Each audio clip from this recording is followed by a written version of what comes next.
That's the way it works. The latest. We're live. We'll go ahead and open the Parks and Recreation Advisory Committee for December 6, 2018.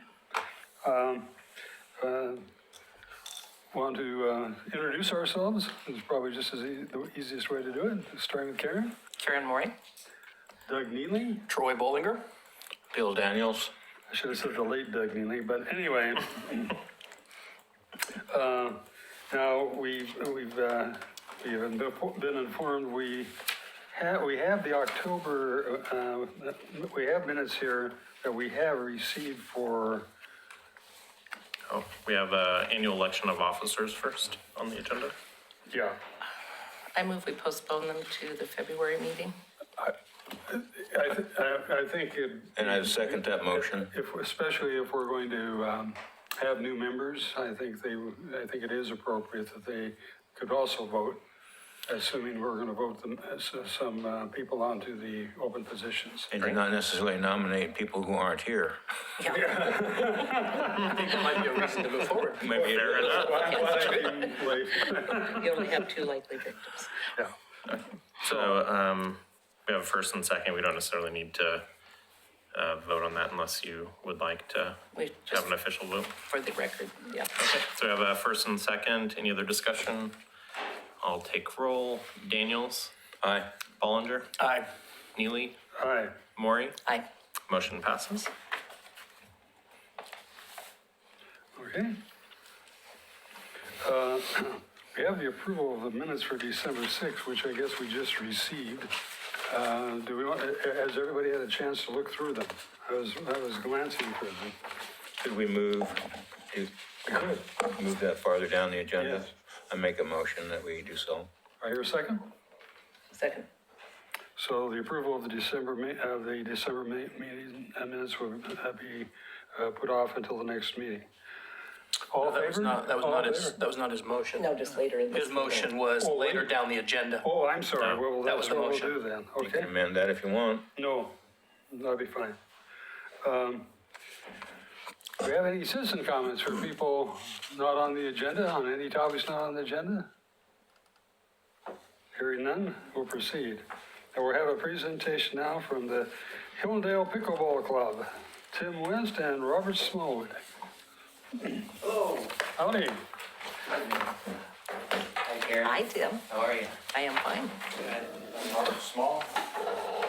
Tim West. And I'm the ambassador for United States Pickleball Association. I'm the ambassador for Oregon City. And I represent pickleball in Oregon City. Can we try that again so I Yeah. could hear? That scream was really noisy, Robert. Drowning you out. I'm the ambassador for the United States of America Pickleball Association in Oregon City. Sounds more important than it really is, but, and we, as a group, want to thank you guys for your support in the past for getting Hillendale pickleball courts going to what they are today.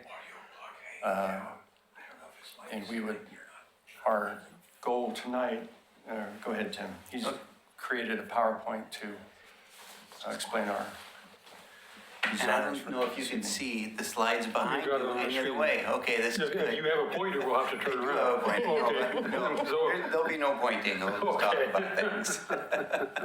All right. So the reason why we're here is that we found that pickleball in Oregon City has become so popular that nighttime playing would be just the ideal thing for the whole court and community to get more people involved, to get the people involved that are involved now even more involved, and then do the outreach that we can to get the rest of the community involved in pickleball, since we think it's such a great sport. All right, so and the reason why we're here is to ask for your support so that we can get some funding to get some lighting on the court system. I've sat in on a meeting or spoke with Phil Lewis and Jonathan Walters, Waverly, and presented them our ideas. And he thought they were really good, and this would be our next step to get your approval so that we could go ahead and get the next set of funding. All right? So that's why we're here. And first of all, we want to go ahead and say thank you for your support and the previous funding for our court, because 3 years ago, this was an abandoned tennis court up at Hillendale that nobody was using. And it was something that with non-dedicated use, it was something that it was very difficult to go ahead and play any kind of sport with a court that had so many different lines on it that can't see which sport you're playing and which lines you're supposed to be in and out on, all right? But the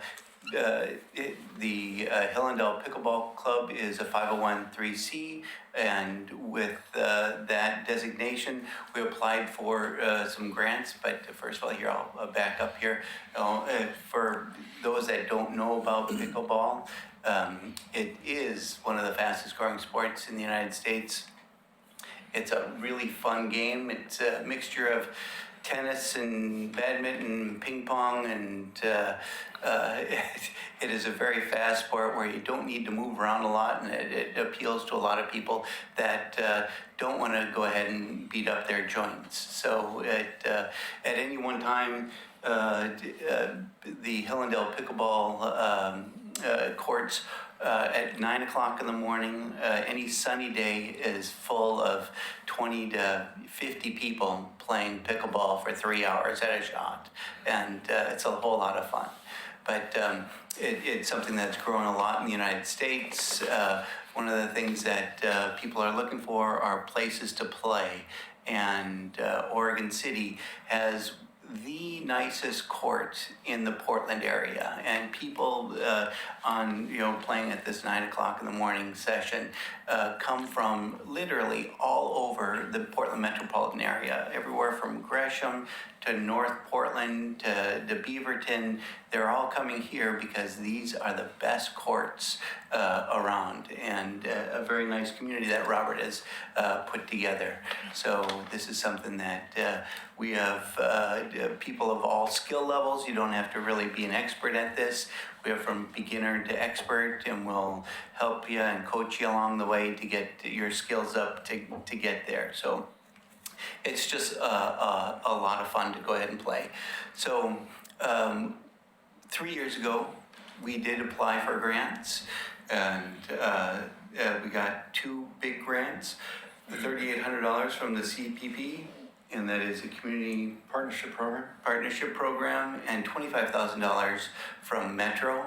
And these funds were used to take the court from the previous slide that I showed with all those lines to resurfacing it, painting it with the official pickleball courts, and putting in lockers for nets and balls and paddles. We have loaner paddles for everybody. So this is something that it really has been a success.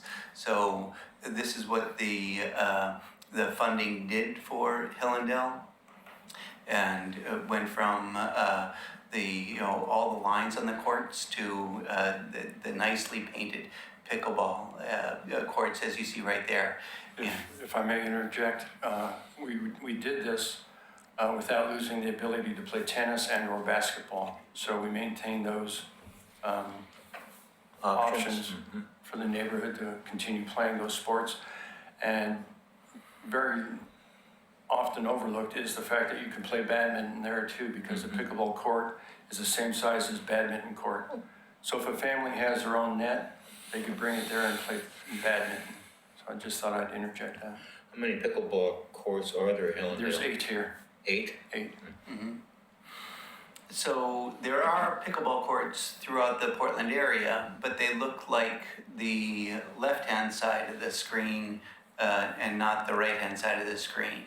And especially when you play indoors, when you see all these lines on the courts, it's very difficult to go ahead and play. So we have a tremendous asset right here in Oregon City, and we'd like to improve it, right? So here's our wish list for our club. We'd love the full court lighting. You're laughing at stadium bleachers, so, and we want to incorporate that in the fencing.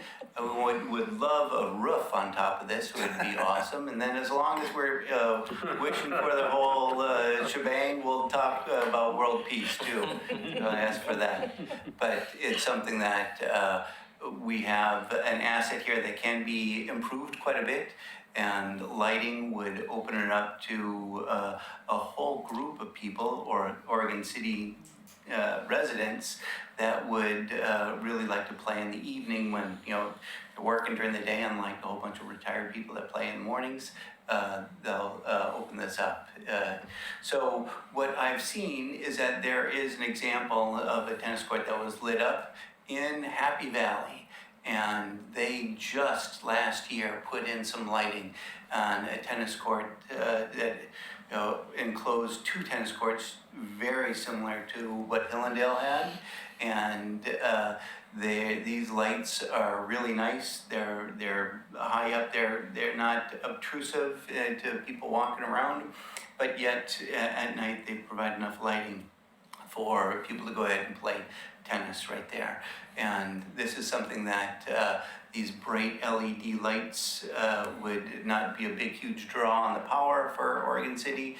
And there are some controls that the Happy Valley people did that make it really nice so that it's operated on some overriding controls so that the parks could set a limit saying no more lighting after 10 o'clock, automatic shutoffs.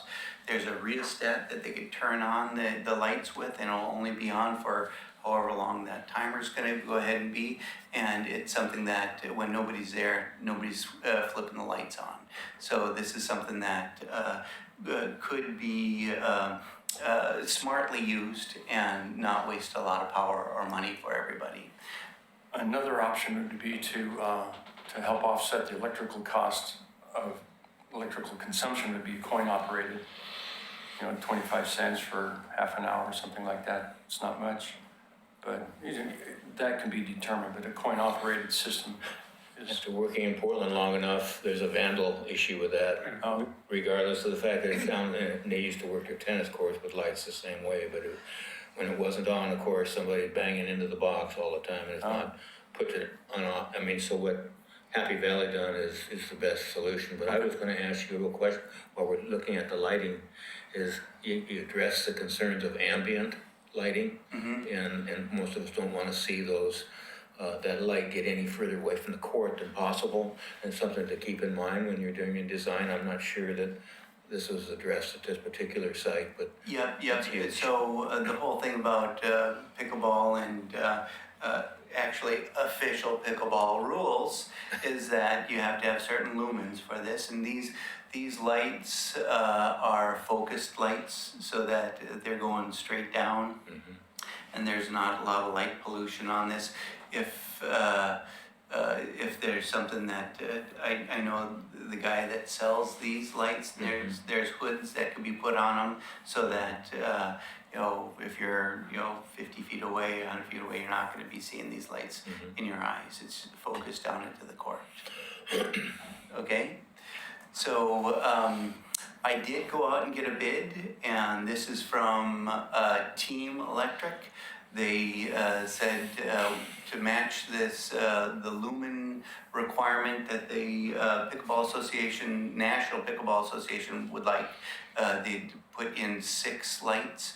They'd be on those 35-foot tall poles, and this would be a start to finish project where they can go ahead and put the cement in, put the poles in, connect the lights. There is electricity on a light pole that is probably about 150 feet away, and that light was put in quite a while ago, probably with the higher power wattage, so LEDs with their lower drain could probably not overpower the system on that.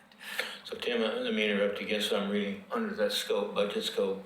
So they're actually planning on installing on your bid here 6 35-foot direct fiberglass poles, and they're 30 feet above grade? Yes. So it's not actually 40 some odd with Hillendale, the picture of Hillendale, they weren't quite as high?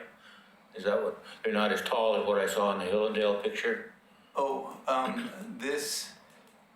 these are 35 feet tall. So it's a 12-foot tall fence, and that's why those posts look so tall right there. So this is the exact same post that they would use over in Hillendale. These are 35 feet high or 30 feet Yeah, high? 30 feet on grade is what your specs pointed out. Yeah. Yep, So 5 below. that's right. And that's what the Happy Valley were as well? Yes, yep. 30 plus the 5 below? These are the same lights. Okay. Okay. So I know that it is a objective for your committee to go ahead and light the parks, and I know from talking to Phil that all of a sudden, well, if you're lighting just the courts, you gotta light the way to the courts, and that gets beyond the scope of what we're gonna fundraise for, but it's something that we'd love to go ahead and make this a more usable park system, make the Hillendale pickleball court something that can be utilized in a whole, a different time period. And it is a pickleball court that's far enough away from all residential units that you're not going to be kept up at night with that. I have got the buy-in from the Hillendale Pickleball neighborhood, or Hillendale Neighborhood Association from William Gifford, and a tentative buy-in and support for the foundation, saying that therefore this lighting and would support us in fundraising.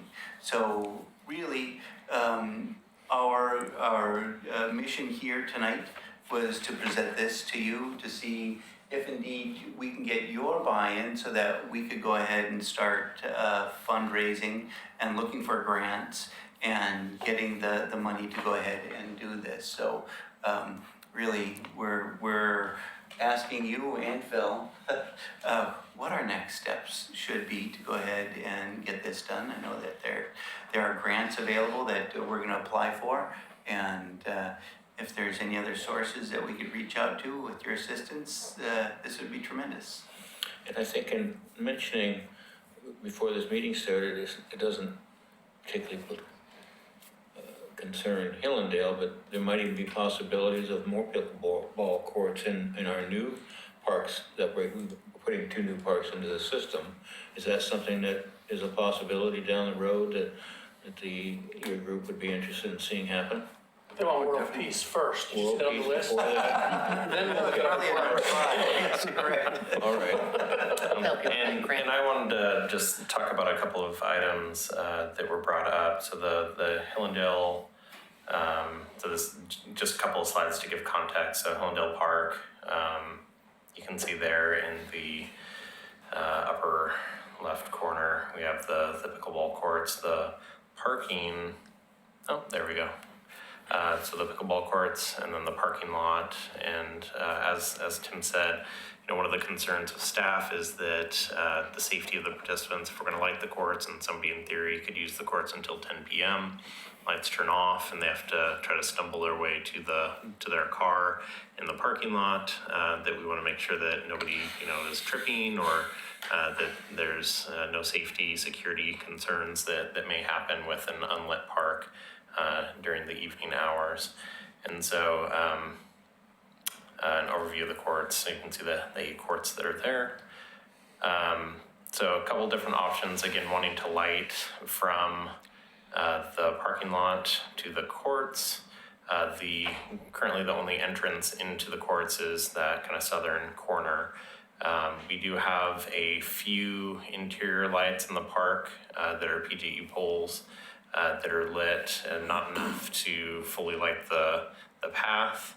The second option would be, again, coming down this way. First option would be lighting up and around.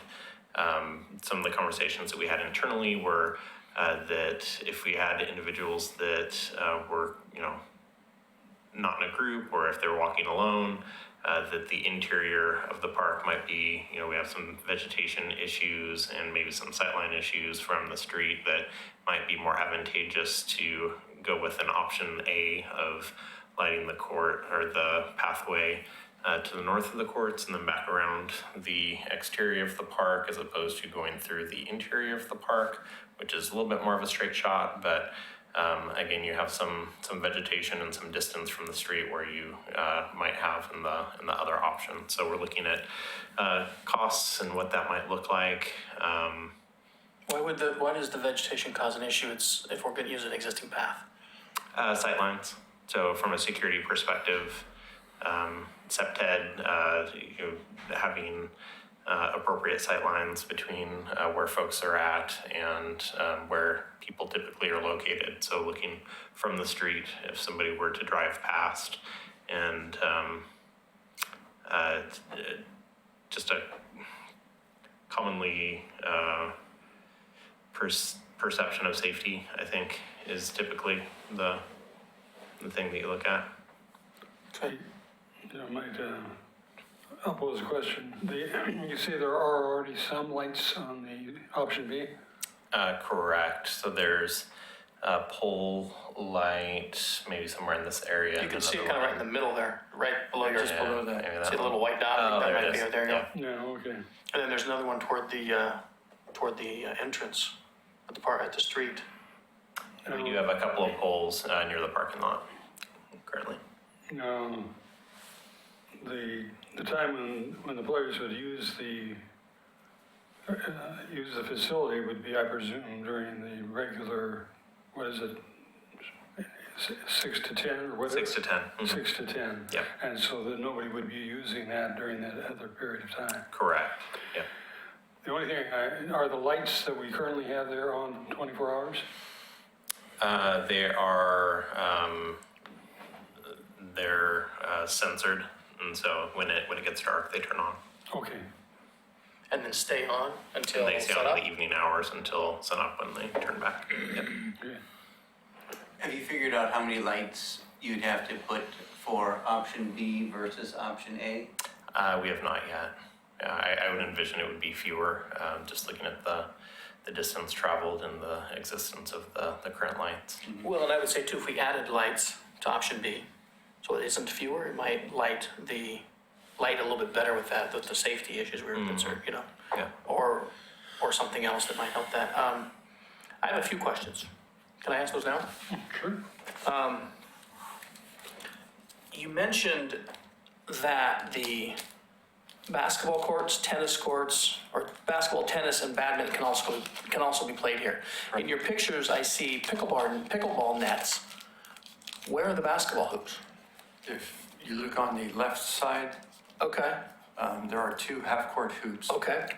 And so the nets belong to your group, and you bring them out for your competitions and put them away? The pickleball? The pickleball net, sorry, I'm Yes. jumping back. If you Okay. look at the top and bottom, there's the yellow structures. Those are the lock boxes you were talking about? Correct. Okay, so those are your nets. And so if other people wanted to play basketball, they can do that. If they wanted to play pickleball, not part of your group, just come down with their family, they could bring their nets and do that. There are As well as badminton, quite a few whatever. people that bring their own nets to play. And I would imagine we don't restrict the use of that court. If they wanted to bring volleyball, they could. If they wanted to play whatever dodgeball on it, they could, as long as it's not being used by someone else, right? Right. I mean, it's open to public use. Yes. Okay, There's people that play basketball when we're playing pickleball. So Okay. they use the bottom left-hand corner right there, and Okay. we'll play in the other courts. So you okay. don't reserve those courts when you're having tournaments, for example? When we have tournaments, we do, You reserve the courts, yes. So if you're just open play, if it's available, you use it. If not, then you Right, don't. and if we do have people playing where the basketball courts are, the nets, and there's another court available, and somebody wants to come and play basketball, a family or some county workers, we'll just pick up the net and go to an empty court, so that they Farther can play. away. Yeah, Okay. And then you're looking, So I guess, what are you asking from us? Our blessing for you to go raise some money and do this? Exactly. Or are you asking us for money? World peace. Well, Because the first option is a whole lot easier. Yes, we'd like a I letter would of say endorsement. the second option probably couldn't be done without going through her. Exactly what I'm getting at. So So, a letter of endorsement when we apply for the grants goes a long way. okay. Have you explored the option for solar lighting with some panels on the back of those lights to, for the power to reduce? Because while you may be fundraising, at some point, the city's gonna pay for electricity. And so I would be very interested in solar to reduce that cost. And I think that would be beneficial to the citizens of Oregon City, that you wanting this and raising the money or doing everything you can to kind of minimize the impact to the rest of the group, which I think is going to buy you a lot of popularity, right? When we can Sure. do this better, and certainly probably going to help gain some players from the area when they realize that this is a good thing and not how it might be hitting their pocketbook. Yep. So I think that's worth exploring. I love that this demographic is an older demographic currently. And so it certainly brings that older demographic to the parks instead of just the younger kids and younger families on the swing sets and playing soccer games. Certainly. Which is also valuable. So I really like that. And Phil, I don't know if this is your area, but I would be very interested in knowing the impact to the fund, to the budget for running these lights on a regular basis. I mean, and certainly a ballpark, because it depends on how many lights and if they go solar and don't, and that kind of information. I love the coin-operated idea. It doesn't work. Hang on, I got the floor right now. Doesn't work. I love the coin-operated idea. My concern is the vandalism and the theft that comes with that. I think to some extent that can be minimized when it's maybe credit card only, but that creates issues for people that don't carry a credit card to the court. They leave that at home and bring a couple of quarters, right? And so I'm not sure that's a solution, but it certainly fixes some things. I like the switches, where it stays on for a certain period of time. They do that at the splash parks and such, where the water's on for, I don't know what it is, a few minutes. And so I think that's good, but then it also puts that cost onto the city to take care of that instead of those that are using it. So I don't know what the solution is, or those are just some of my concerns, and so you guys are the geniuses and you can figure out the solutions, but those are just my concerns. But I love it. I think it's great. It's a beautiful court, and I love that it's multi-use. And again, a concern that I think needs to be addressed is, we talk about this a lot about if we're gonna do this to one park, what do we do to the other park, right? How are we gonna spread this around? At the same time, I have been a huge advocate of, if somebody wants to do this work, which you have done, and if somebody wants to pay the money, which is what you're gonna go find out, I think we should say go. I don't like to put roadblocks and say, well, we can't take your money because, no, we'll take the money. Because if it improves one of our parks, my philosophy is, if it's not a city decision to spend the money, I don't think we have, in my opinion, we shouldn't be restricting that use, if that makes sense. If you're willing to do this and people are willing to pay for pickleball, that doesn't mean they're gonna pay for something else in a different park because they want pickleball and that's what they're willing to do it for and that's what the grant is for. I'm all for it in that regard, but I am interested in knowing the cost for the lighting and such. I love option B a little bit better. I understand there's some security issues, but I like it better because it's shorter. It's right down the middle of the park. It doesn't stretch people around. My concern is if when you stretch them around too far, they're going to just cut through the middle of the park. And they might have a liability issue if they choose to do that and break an ankle because they can't see. So if we give them the shortest path, we might minimize possibilities for injury, which is minimize our liability possibly, as well as there's already lighting there, which means there's already electricity there and kind of makes our job a little bit easier. So that's kind of my reasons for liking option B. And if it means that we have to include something in there, because I haven't been out there in a little while, so I don't remember, but if I have to include something there that improves those pathways, then maybe we do that. We also have to consider that these pathways, once we light them, are not going to be used just for pickleball. So we have to have, things that are going to work for ADA and things like that. that have to be considered, and we can't say, well, those guys wouldn't be playing pickleball. They might, and they might be using the path for something else. Yeah, Do there's, we need a motion to, or have them come to us later with a letter of support? or we request? could do a motion and do that now. So one other thing just to consider, so the request and the funding that was outlined in their proposal of the $50,000 roughly. Sorry, I have like 4 PowerPoints up here. Here we go. And so the The 48 and some proposal, change or whatever. yeah, the proposal was 48 and 650. And so depending on the grants they apply for, I know that, probably the community enhancement grant would be one that they would be well suited for and probably would, I would fully recommend that they apply for.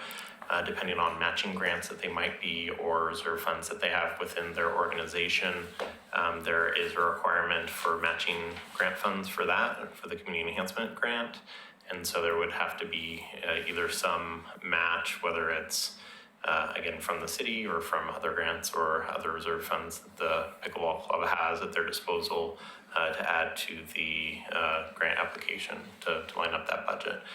One of my considerations for approving this would be that we need pathway lighting, and that is not included in the total that's listed. So if we were successful, or if the pickleball club was successful in their applications, and were able to fundraise or find funds for the full, 48,000 or 50,000 for nice round numbers, we would still probably have an additional 50,000 for pathway lighting and other pieces of the project that would be required. So it is probably looking at a $100,000 project all in, and there probably would need to be funds allocated from the city or from other funding mechanisms in order to make this come together.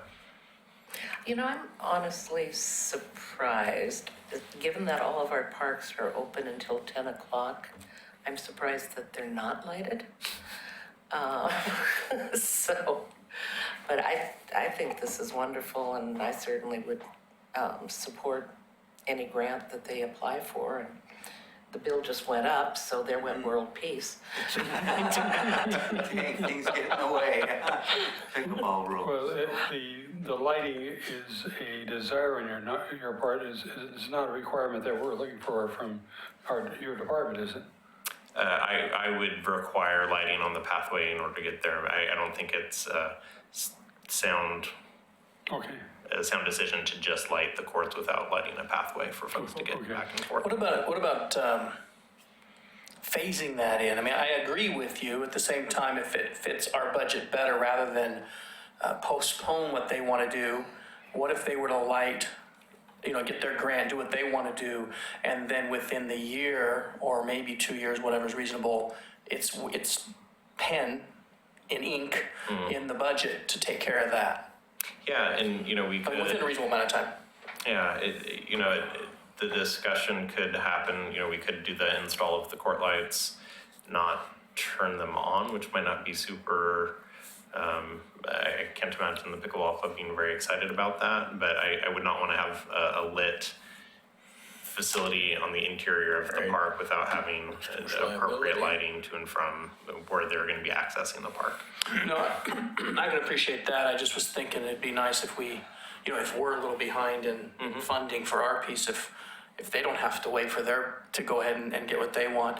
I don't think postponing turning the lights on is good. That usually creates issues, because then you have citizens saying, hey, you spent all this money, we're not even using it. Right, yep. And then you get to answer all those phone calls because they don't realize that there's 2 different people playing this game, right? I would agree. That some of it's them and some of it's us. So that usually creates issues. And then to have some vandalism, if you do on a facility that's not even usable yet because we don't turn it on, that creates an issue.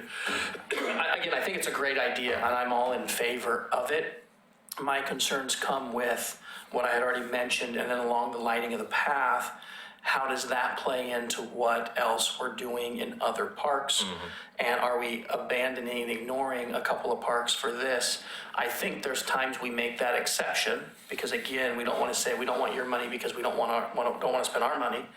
I think we look at the opportunity that's given us, and if this is an opportunity and someone's willing to do this work, I think we prioritize to match that and to accommodate that. But I think we also have to balance that with what are the other parks getting? Okay, so to get the ball rolling. We're not making a solve motion yet. We got, Problem 5 years down the road, yes. I still think we have some discussion items. So I don't You need know if a you're motion planning to to make a have motion yet, but I would You need suggest, a motion before discussion. We can do before and after. yeah, I mean, we. Robert would not go for that. I don't know if this body is going by Robert rules, but usually you have a discussion before you make a motion because otherwise you don't know what you're making a motion for. The only concern I had about the lighting situation on option B was it's a natural resource area. It's got a stream going through it and there's a setback. And I'd be concerned about nesting birds, but if it's only a limited time during the nighttime hours, then I don't have that concern. Question I had, and then it probably doesn't even apply to, given the heights of the lights, on the few places we do have lights, have we had vandalism problems, with people breaking them out or anything? In my time with the city, we have not had substantial vandalism issues with lighting. Talking with Jonathan Waverly, evidently there were lighting posts that were at this park previously that went between the Red Soils campus and the park that were damaged, vandalism a few times, and they ended up pulling them out. Again, we haven't seen that at other parks, and I wouldn't be, I wouldn't not do this project based on vandalism, from vandalism standpoint. Well, I'm guessing that vandalism was even prior to the other improvements that have already been done to the park, right? Oh, yeah, So it's before it was even used as much as it is, so quite possibly. it was a different park, we can almost say back then. Certainly, the beauty of this whole project is to put more people into the park. Sure. And the less desirable and the dark areas of the park move to another location. But anytime you're using a park with accepted activities, the unacceptable activities leave. Agreed. And one other thing, just to Doug's point, we do have some seasonal flooding issues on the interior of the park near the option B pathway. It's hit or miss, but we have a spring that actually pops up and floods, and sometimes that pathway on the option B side. Whether or not it's enough to deter folks from using that during a high water event. My guess is that human nature is to take the shortest route. And even if you lit the long one, they take the short one. Yeah, which it would be there, it's a liability standpoint for us, I think, to, as long as we have a pathway available for them to get from A to B, if they choose to go on the unlit pathway, I think that leaves us in a better position. Not that we should be thinking, If that pathway, I'm sorry. no, after you. Quite often, one more example of why a pathway from A to B is shortest distance is probably, as you've mentioned, is probably what people want to take. And that pathway can also be used for your maintenance activities as well, where that ground is so soaking wet. In the wintertime, you want to access leaves or whatever else you may need to do. That is a wonderful opportunity to get up and get that pathway up to 6 to 8 feet wide. Yeah, True. So it could be- One thing that I wouldn't want to hold this thing up because of it, but the benefit of taking both option A and B in the winter months, you got people that maybe you want to jog or walk in the nighttime hours, and you can do that whole loop. To fully light them. And this is one of the parks where we can connect Claremont all the way to Beaver Creek through the pathway system we have. So it's ideal from that standpoint. So some thought at a later point, I mean, you'll have to have initially an option A or B, but maybe there's a real benefit to having both. Yeah, no, I can appreciate that, because that would increase the usage of it and accomplish that. My question then is, can this work for the lighting, because the discussion has come up because of what you want to do? Can it be included in the grant? Now, because it's city, I guess it's all city property, but because it's really a city thing, maybe it can't. And I certainly wouldn't want your ask on your grant to be so big that it's a no versus taking what you can get. So I don't write grants. I don't know how that works. So, so it's more of a question that worth exploring. Is to make the grant big enough to accommodate that, or to share that cost because of the things that you've heard us discuss. But again, I wouldn't want it to be so big that the answer is no, it's too much money. I'd rather get what you can get than get nothing, right? It's just more grants. Well, More money. and if it's just a matter of more work, I know it's easier for me to say because I'm not the one writing the grants, then that's great, that's fine. But if it means you get a no because you're asking too much, then I can appreciate not asking for that. But I think it's worth consideration. And from a community, I guess the neighborhood perspective, you mentioned the hoods as an option. I would like to see the hoods be the first option and not an add-on, just because I think it goes a long way when the citizens in that area can feel comfortable with what's happening. And if you don't put the hoods, you may be affecting only 2 houses, but they might be the loudest people. There are many houses over there. Well, or people or whatever, but Lights or food. that doesn't invalidate my point though, Karen. My point is just the same. If it affects 2 houses, let's not affect those 2 houses negatively, and it certainly just makes the facility a little bit nicer for whatever might happen. So I think it's just worth adding as a priority. Okay, now can I make a motion? Any other points, discussion items? So Yes, I'll entertain a motion. Oh, go ahead. It's something that also makes our ask a lot bigger, okay? So Sure. Yes. here we're just going for our little court, and then all of a sudden we have a large lighting project. But it's something that definitely we could ask for as much as we can, absolutely. But so what if we make it 3/4 and we get all this money, and we're ready to go because the funds are there, but we're about that short on the pathway lighting. Would the city step in to do that? Yeah, and what I was going to say is that we'll work with them to identify an appropriate scope and what they're reasonably able to fundraise through grants and other funds, and what the city would reasonably be expected to contribute to the project as well. So, And I love when dollars come from the community. We have people step up and say, we want this and we're going to pay for it, or find a way to pay for it. I love it. And I like to complement that with whatever we can do to help. So when we're not in a position to make that decision, but certainly I'm in favor of helping in that regard. I just think we also have to consider, make sure we're not abandoning other projects, because you know how that it's going to look in the city as well. And it's not going to make your group looked upon favorably by the people in the city as well. But if it's a few bucks here and there, I think that's something we can resolve. and we're approaching the budget process for the next biennium, which will complement the same time period for at least the community enhancement grants. I'm not sure what other grant opportunities that might be available to the group, but we should, over the next couple of months, be able to identify, again, what that should look like as far as a city contribution and what they're reasonably able to fundraise through grants and other options. Well, then, no, I'm sorry, go ahead. I was going to say, I know that PGE gives out various grants, and whether there's a possibility on the lighting piece to approach PGE, you might want to check that out.